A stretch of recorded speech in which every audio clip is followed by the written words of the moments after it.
What's the creepiest / most unexplained thing you've seen in broad daylight? Where at intersection near my house that about 3 months ago started to be torn down for being too dangerous, replaced by a roundabout. Funny thing is, it was a normal intersection 4 directions, 2 lanes in 2 lanes out with dedicated left turn lanes. Except, just about every week, someone crashed there. Every month we'd hear of a near fatality or worse. Police couldn't figure it out, so they started to petition for them to change it. They changed the light pattern and reduced speeds, which brought total crashes down, but here's the fucked thing: serious injuries tripled. It got so bad they posted cops permanently to monitor the intersection, and what they noticed was, if they watched the intersection, non-stop, nothing would happen, but the instant you'd take your eyes off it, someone would speed through a red light or make a left turn on red. They then finally tried one last thing: remove 2 of the lights in favor of stop signs on one of the roads. First day there was a multi-car pile-up. Second day there was a minivan rollover. Third day the mayor's daughter hit someone going 50. Day 4, intersection was closed for construction. 2008 mountain bike race in the Midwest. It was 100 degrees that day. Almost no oxygen on the woods. It was a hot day. 3 of us were well ahead of the pack. We were about to lap another racer when he just rode off the trail and down a steep ravine. All 3 of us stopped. The ravine was steep and very deep. We found his bike halfway down. We never found the racer. They sent search party and found nothing. To this day he's never been found. When I was a little girl, I was playing in my room one morning with my sister. I looked out my window and saw a man staring in at us. I told my sister to leave my room and ran to get my father. He didn't believe me and thought I was crazy. Needless to say, I had an awful hard time sleeping that night. Throughout my childhood, I'd hear what sounded like footsteps outside at night, or my parents' car doors opening long after they had went to sleep. Several years later, I looked at our house on Google Maps. I always assumed we lived by ourselves in the woods, far from anyone else. It turns out there was a small house that looked like it was being lived in only a few hundred yards in the woods from us. My family was less skeptical of my crazy stories after I showed them that. When I was a teenager, I was at a friend's house when his parents and family were not home. I was on his back porch tying my shoes, then I went back into his house. Tying my shoes, a 20-second action. No. I walk inside and his entire family is back home and they're sitting at the kitchen table eating dinner, and they ask me what I am doing here. They're staring at me like I am crazy and asking why I just walked into their house. I ask for the time, they tell me it is 6:30 p.m. I lost an entire hour doing a 20-second action. To this day I still have no clue what happened or where the time went. When I was 15, my family went on a cross-country trip and one night we camped in the Grand Canyon. We went to a ranger lecture around 6 p.m, this is summer, so it was still pretty light when we were walking back. We went off the trail as a shortcut and after walking a ways noticed a light up ahead.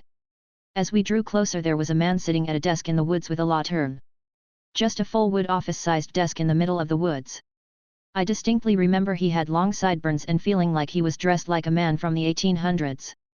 My dad backed us down towards the trail and we went on our way. The man never made a peep or looked up or acknowledged us. There were 2 adults and 3 teenagers and we all remember the event really clearly. I don't believe in ghosts or spirits but have no explanation for what I saw. As I got older I figured I was misremembering, but everyone else in my family says they saw the same thing. In college I lived on the 11th floor in an apartment with no balcony and it was about 4:30 in the afternoon. I watched a man walk into my apartment about 10 seconds before I walked in, and habitually bolted the door behind me. It locked automatically on the outside. I was living with 3 roommates at the time, so I just figured they were having guests over, no biggie. I put my stuff on the couch and went towards the back bedroom to say hi to whoever came over. My roommates had no idea what I was talking about.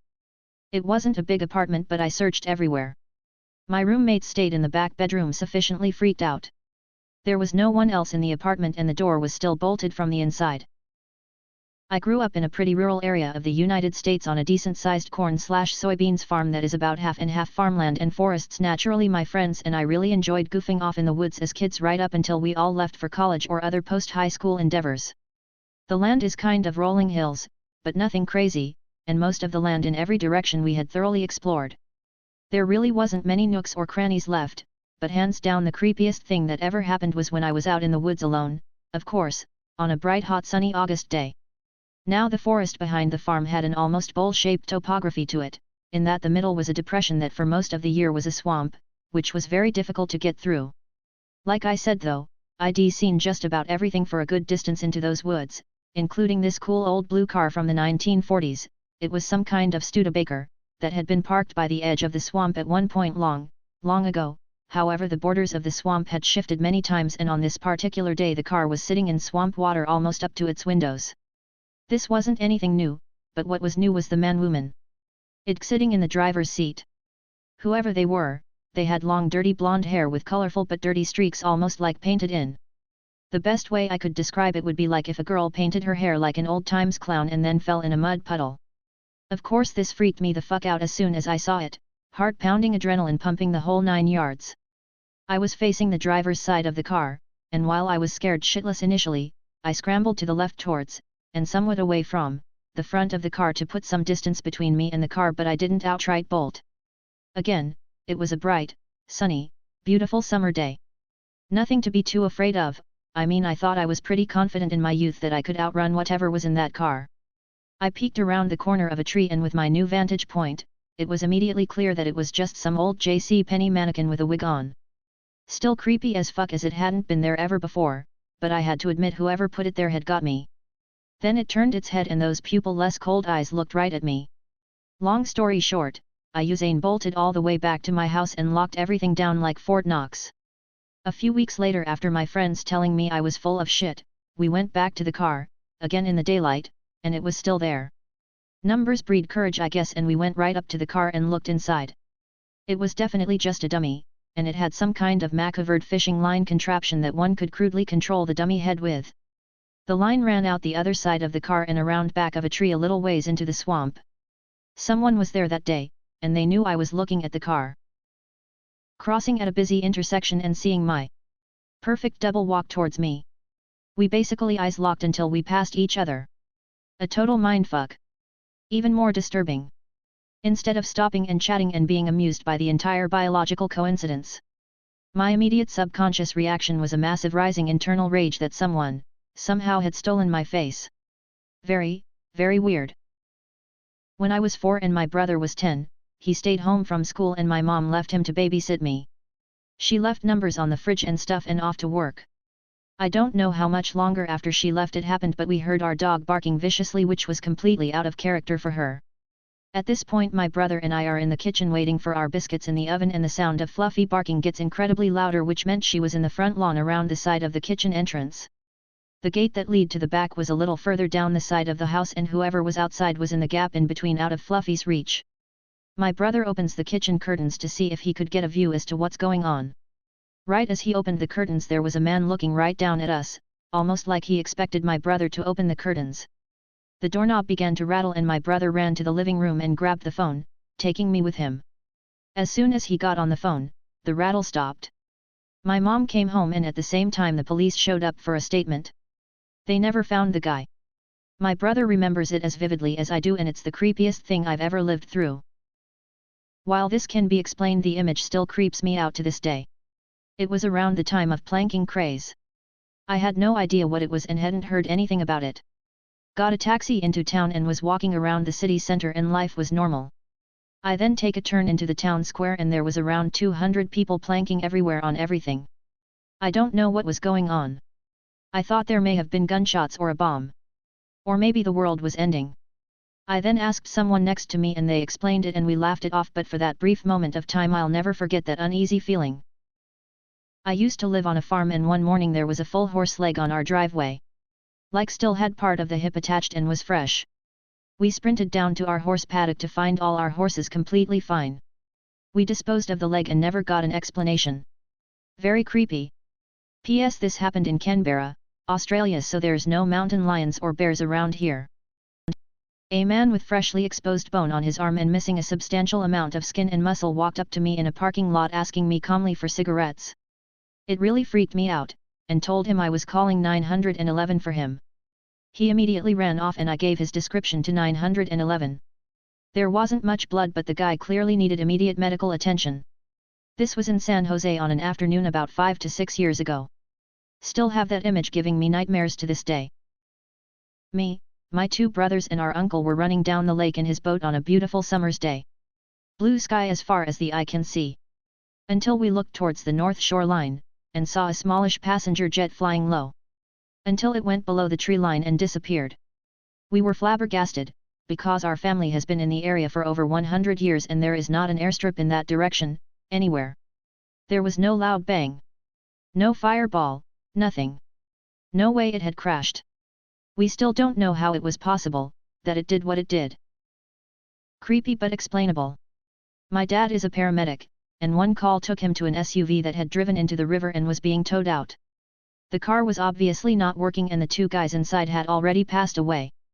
As they're pulling the dead guys out of the car, suddenly all the lights flash on, the windshield wipers start going on full speed, and the car starts blaring the radio at max volume. Freaked everyone right out. An older man watching me at a gas station and then literally following me for miles around town. Like if I turned into a parking lot and started driving another road, he still followed me. I got on a 4-lane road in the left lane and got beside someone, then sped up and merged while taking an exit so the guy was blocked by the pickup truck in the right lane. That's probably the scariest thing I've ever had happen in broad daylight. What is the rudest thing you can say during sex? Can you not talk? I have a friend who likes to say "aw small friend" to things that she likes.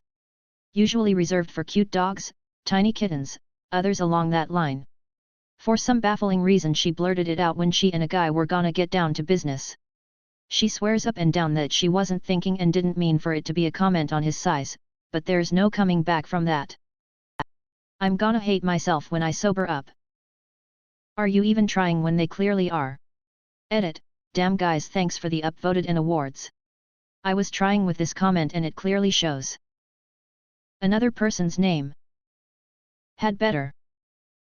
There's a settlement nearby that needs our help, here I'll mark it on your map. Can you cover up your face? You should leave the money on the dresser. Why is it so small? NA, I'm good right after seeing her naked. What's that smell? An ex was giving me a blowjob once and her teeth kept getting involved, so I said ow each time, and when she did it again I said, can you watch the teeth please? She took great offense, tears and shouting. I think it's okay to give pointers if someone is hurting your penis. Can you hurry up? Why can't I smell it with my eyes? Which favorite movie is a red flag? After. After we collided. After we fell. After we died. After we resurrected. After we blah blah blah.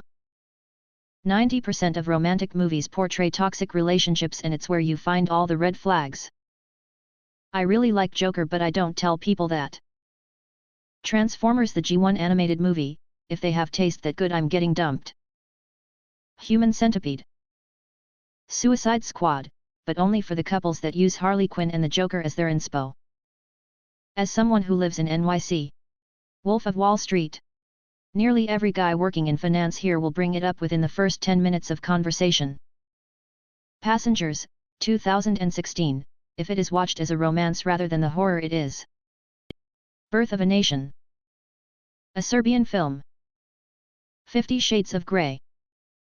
I'll preface this by saying all the actors in the film kids are older than me. When I originally watched it I was the same age as them in the movie. About 5 years ago, after a buddy of mine and I played a few games on Madden, we saw that Kids was on Netflix and decided to stream it. It took about 10 minutes before we both got so uncomfortable that we had to turn it off. If someone's favorite film is Kids, I'm calling Chris Hansen. Wolf of Wall Street, but only when said by business/finance majors and frat guys. Cats, 2019. The Last Airbender. Not the series. Edit, removed the word avatar.